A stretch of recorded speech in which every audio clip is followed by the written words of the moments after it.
ಕಾಂಗ್ರೆಸ್ನ ಸಾಮ್ರಾಜ್ಯಕ್ಕೆ ಅಹಿಂದಾರಾಮಯ್ಯನೇ ಸಾಮ್ರಾಟ. ಕಾಂಗ್ರೆಸ್ ಸೇರಿ 20 ವರ್ಷ ಪೂರೈಸ್ತಾ ಇರುವಂತಹ ಸಿದ್ದರಾಮಯ್ಯ 2 ಬಾರಿ ಕಾಂಗ್ರೆಸ್ನ ಸಿಂಹಾಸನದಲ್ಲಿ ತಂದು ಕೂರಿಸಿದ್ದಾರೆ. ಮೊನ್ನೆ ಪೋಸ್ಟರ್ನಲ್ಲಿ ಪಿಕ್ಚರ್ ತೋರಿಸಿದಂತಹ ಸಿದ್ದರಾಮಯ್ಯರದ್ದು ರಣಘರ್ಜನೆ. ಸಿದ್ದರಾಮಯ್ಯನ ಹುಂಡಿ ಕುರಿಗಾಯಿ ಹುಡುಗನ ಬೆಂಕಿ ಚೆಂಡಿನ ಮಾತು ಹಸ್ತಕೋಟಿಯನ್ನ ನಡುಗಿಸ್ತಾ ಇದೆ. ಇವತ್ತು ಸಂಡೇ ರಾಜಕೀಯ ಮಂಡ್ಯದಂತೆ ಕಾಣಿಸ್ತಾ ಇದೆ. 2 ಕ್ಯಾಂಪ್ನ ಅತಿರಥರಂಥ 2 ಅಸ್ತ್ರ ಅತಿರಥರಿಂದ ಪ್ರಯೋಗ ಆಗಿದೆ.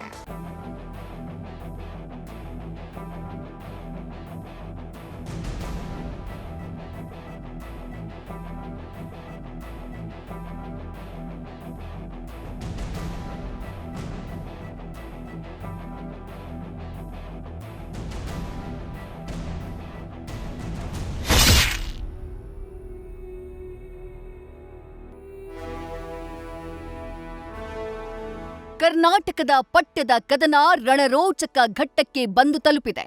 ಸೋಲನ್ನೇ ಸೋಲಿಸಿದ ಛಲದಂಕಮಲ್ಲ ಸಿದ್ದರಾಮಯ್ಯ ರಣಘೋಷ ಮೊಳಗಿಸಿದ್ದಾರೆ. ಹಸ್ತದಲ್ಲಿನ ಅಧಿಕಾರ ಹಂಚಿಕೆ ಚರ್ಚೆ ಮತ್ತು ಗೊಂದಲಕ್ಕೆ ಇತಿಶ್ರೀ ಹಾಡೋಕೆ ವರುಣಾಧಿಪತಿ ಬಿಟ್ಟಿದ್ದು ಜಾತಿ ಎಂಬ ಬ್ರಹ್ಮಾಸ್ತ್ರ. ತಮ್ಮ ಇಡೀ ರಾಜಕೀಯ ಜೀವನದ ಪಟ್ಟುಗಳನ್ನ ಒಟ್ಟಾಗಿಸಿ ಬಿಟ್ಟ ಬಾಣಕ್ಕೆ ಡೆಲ್ಲಿ ಅಂಗಳ ಕಂಪಿಸಿದೆ.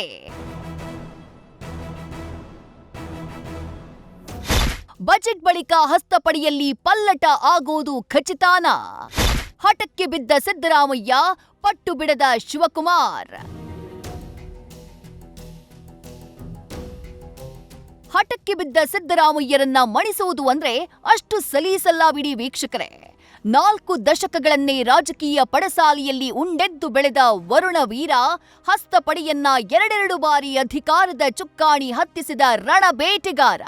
ಈಗ ರಾಜಕೀಯ ಸಂಧ್ಯಾಕಾಲದ ಸಮರವನ್ನೇ ಸೋಲಿಸುವ ಚತುರ ವಿದ್ಯಾ ಪ್ರದರ್ಶನದ ಪ್ರಯೋಗ ಕಾಲ. ಎದುರಿಗಿರೋದು ಕೈಕೋಟಿಯ ಕಲೆಗಾರ ಕನಕಾಧಿಪತಿ. ಈಗ ಶುರುವಾಗಿದ್ದು ಜಿದ್ದಲ್ಲ, ಅದು ಯುದ್ಧವಷ್ಟೇ.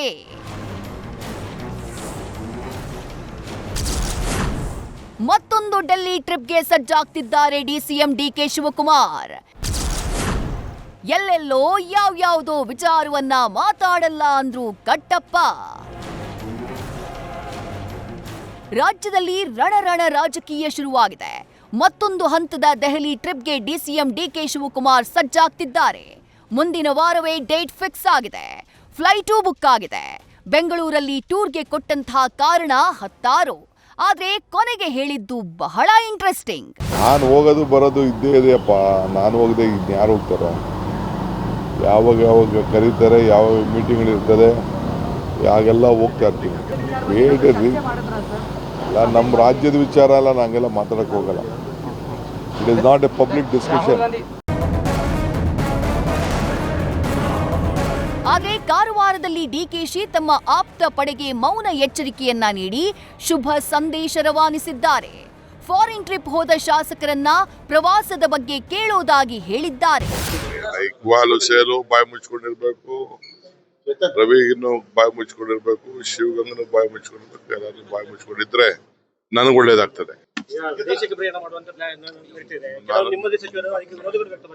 ಎಲ್ಲ ಅವರೆಲ್ಲ ನಮ್ ಹೋಗಿರೋರೆಲ್ಲ ನಮ್ಮವರೇನೆ. ಏಂತಕ್ಕೆ ಹೋಗಿದಾರೋ ಅವ್ರು ಬಂದ್ಮೇಲೆ ಮಾತಾಡ್ತೀವಿ.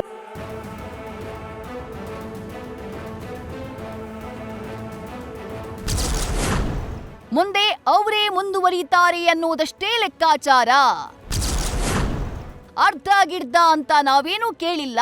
ಸತೀಶ್ ಹೂಡಿದ್ರು ಬಾಣ. ಇವತ್ತು ಬಾಗಲಕೋಟೆಗೆ ಆಗಮಿಸಿದ್ದ ಸಚಿವ ಸತೀಶ್ ಬಜೆಟ್ ಬಳಿಕ ಬದಲಾವಣೆಯ ಮಾತು ರಿಜೆಕ್ಟ್ ಮಾಡಿದ್ರು. ಈಗ ಅವರೇ ಇದ್ದಾರೆ, ಅವರೇ ಮುಂದುವರಿತಾರೆ ಅನ್ನೋದಷ್ಟೇ ಲೆಕ್ಕಾಚಾರ. ಅರ್ಧ ಗಿರ್ಧ ಅಂತ ನಾವೇನು ಕೇಳಿಲ್ಲ, ಮಿಕ್ಕಿದ್ದೆಲ್ಲ ಹೈಕಮಾಂಡ್ಗೆ ಬಿಟ್ಟಿದ್ದು ಅಂತ ಹೇಳಿದ್ರು. ಗೊಂದಲ ಬಗೆಹರಿಸೋದು ನಿರ್ಣಯ ಆಗಿದೆ ಅಂತ. ಗೊಂದಲ ಏನಾಗಿದೆ ರಾಜ್ಯದಲ್ಲಿ, ಅದನ್ನ ವಿನಂತಿ ಮಾಡಿದೀವಿ. ಬೇಗ ನೀವು ಮಧ್ಯ ಪ್ರವೇಶ ಮಾಡಬೇಕು, ಇಲ್ಲಾಂದ್ರೆ ತೊಂದರೆ ಆಗ್ತಿದೆ ಕಾರ್ಯಕರ್ತರಿಗೆ, ಸರ್ಕಾರ ಪಕ್ಷಕ್ಕೆ ಅಂತ ಹೇಳಿದೀವಿ. ಸೊ ಆದಷ್ಟು ಬೇಗ ಮಾಡ್ತೀವಿ ಅಂತ ಖರ್ಗೆಜಿ ಅವರ ನಿನ್ನೆ ಹೇಳಿದಂತ ಉದ್ದೇಶ. ಮತ್ತೆ ಅವರೇ ಇದ್ದಾರೆ, ಮುಂದೆ ಅವರೇ ಇರ್ತಾರಂತ ಲೆಕ್ಕಾಚಾರ ಅಷ್ಟೇ. ಅವರೇ ಇದ್ದಾರೆ ನೋಡಿ, ಅದು ಅರ್ಧ ಗಿರ್ಧ ಅಂತ ಎಲ್ಲಿ ನಾವು ಕೇಳಿಲ್ಲ. ಸೊ ಈಗ ಅವ್ರು ಇದ್ದಾರೆ, ಮುಂದುವರಿತಾರಂತ ಅಷ್ಟೇ ನಮ್ದು. ಅದು ಮಿಕ್ಕಿದೆಯಲ್ಲ ಅಪ್ ಟು ಹೈಕಮಾಂಡ್ಗೆ.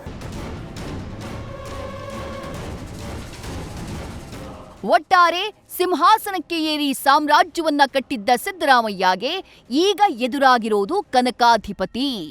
ಡೆಲ್ಲಿಯಲ್ಲಿನ ಆಟ ರಣರೋಚಕಕ್ಕೆ ಕಾಲಿಟ್ಟಿದೆ. ಬಜೆಟ್ ಬಳಿಕ ಕಾಂಗ್ರೆಸ್ನ ಪಟ್ಟದ ಕದನದ ಅಸಲಿ ಪಿಕ್ಚರ್ ರಿಲೀಸ್ ಆಗಲಿದೆ. News first bureau. News first ನಿರ್ಭೀತಿಯಿಂದ ನಿಮ್ಮ ಪರವಾಗಿ.